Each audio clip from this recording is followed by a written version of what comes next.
किस तरह से देखते हैं आप? देखिए, जो रिजल्ट आया है, मैंने पहले भी कहा था, वो हार तो होनी थी कांग्रेस की। जो इनकी स्ट्रेटजी है, जो इनका तरीका है, हेलीकॉप्टर और 5 स्टार वाली कंपेनिंग, वो फेल हो गई। जब हम पार्टी से निकले थे, गुलाम नबी आज़ाद साहब जब पार्टी से निकले थे, कपिल सिब्बल साहब जब पार्टी से निकले थे, उनके घर में पथराव किया गया, क्योंकि उन्होंने सिर्फ ये कहा था कि ऑर्गेनाइजेशनल चेंजेस होनी चाहिए, स्ट्रेटजी आपकी चेंज होनी चाहिए। आप इलेक्शन पे इलेक्शन हार रहे हैं, और एक लीडर को आप कितनी बार लॉन्च करेंगे, कितने इलेक्शन वो हरवाएगा, और फिर जो है आपके कांधे पे जो है चढ़ के कहेगा कि मैं आपका नेता हूं। तो एक नॉन सीरियस अप्रोच कांग्रेस की है।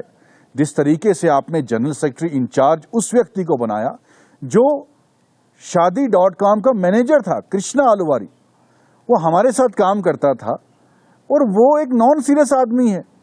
आपने किसी सीनियर व्यक्ति को बिहार का इंचार्ज बनाया होता, और उस पर आरोप जो लगे कि उसने सीटों की चोरी की, उसने सीटें बेची, टिकट बेची, और उस व्यक्ति को आपने इंचार्ज बनाया, किसी सीनियर व्यक्ति को आपने बनाया होता, रिजल्ट कुछ और होते।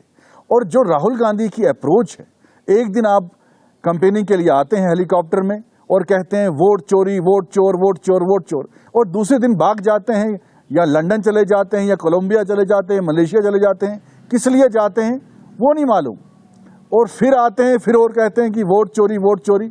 और फिर जब हमारे त्योहारों पे आप सवाल उठाते हैं तो जनता जवाब देगी।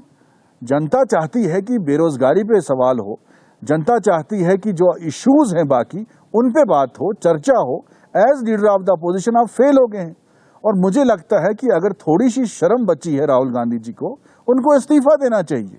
ही is not fit as a leader, वो लीड नहीं कर सकते। इसीलिए बहुत से कांग्रेस के लोग हम जैसे जो हैं छोड़ के चले गए, हम तंग आ गए